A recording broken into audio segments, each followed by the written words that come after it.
Nasıl haber verin?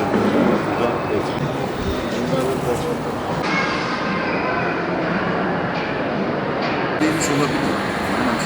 Mesela şuraya Gelinciktepe Kadın Yaşam Merkezimizde bir yıl boyunca kursiyerlerimizle birlikte evlerine hem destek amaçlı hem de görsel amaçlı ürünler çıkartmaya çalıştık. İşte neler yaptık? Masa örtüleri diktik, yelekler diktik, bluzlar diktik, elbiseler diktik kıyafet olarak. Çocuklarına pijamalar diktik.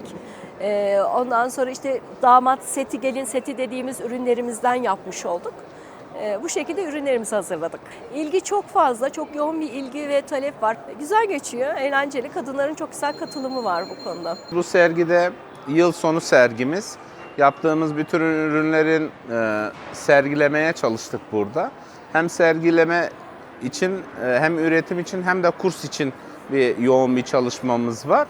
Ve ürettiğimiz seramiklerin hepsinde belli bir konsept izliyoruz. Genelde Arslantepe konsepti çalışıyoruz. Geleneksel Çini motiflerini kullanıyoruz. İşte Malatya'nın kayısı figürünü kullanıyoruz. Yine Arslantepe'de mühürler kullanıyoruz ve bu mühürleri, bu çizimlerin hepsini farklı farklı objelerde, farklı renklerle sergilemeye çalışıyoruz. Öncelikle başkanımıza bize her türlü desteğinden dolayı teşekkür ederiz Bayram Başkanımıza. Ürünlerimizi böyle sergiliyoruz. Yıl sonu sergisi olarak seramik çalışmalarımızı, çinilerimizi, fincanlarımızı, bardaklarımızı, Aslantepe'ye yönelik sergilerimizi yıl sonu olarak devam etmektedir AVM'de. Tekrardan teşekkür ederiz başkanımıza. Kültür Sosyal İşler Müdürlüğü olarak her sene düzenlemiş olduğumuz yıl sonu etkinliklerimizde yine bir aradayız.